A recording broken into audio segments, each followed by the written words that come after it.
The House of Hopes and Dreams, written by Trisha Ashley, and read by Julia Franklin. Mossby, 1914. To whoever finds this journal, presuming they do so before it crumbles into dust, some explanation is due.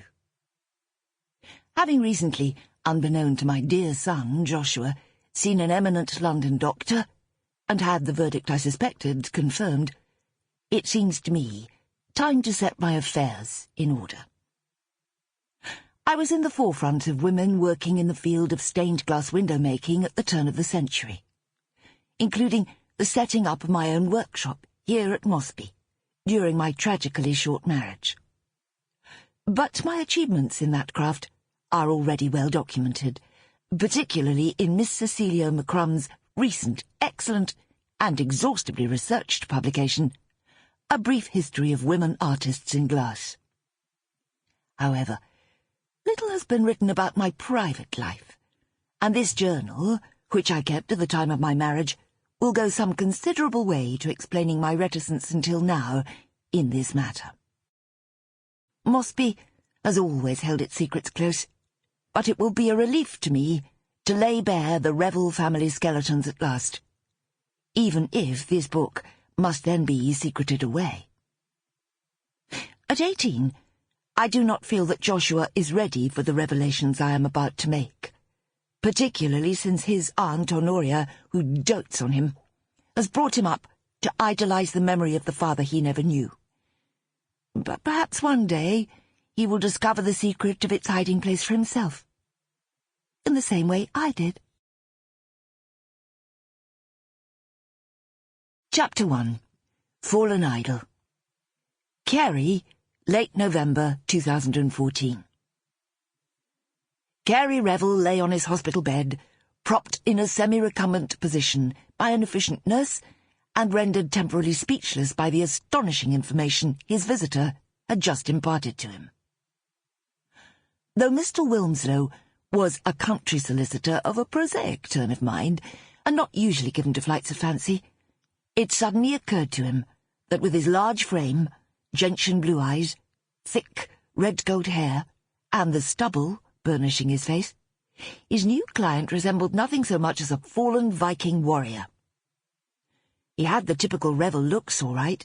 There was no mistaking his heritage, though on a much larger and more resplendent scale.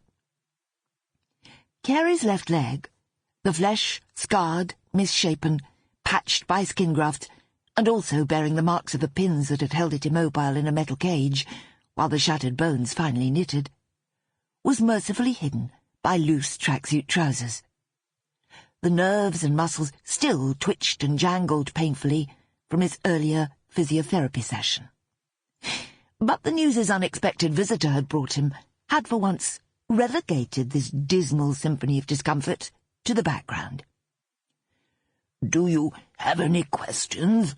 I know it's a lot to take in at once," said Mr. Wilmslow, breaking the silence. "Yes, it certainly is," agreed Carey, rather numbly, wondering for an instant if he might still be under the influence of heavy painkillers and dreaming all this. His eyes dropped once more to the letter the solicitor had brought him, and he read it through for the third time.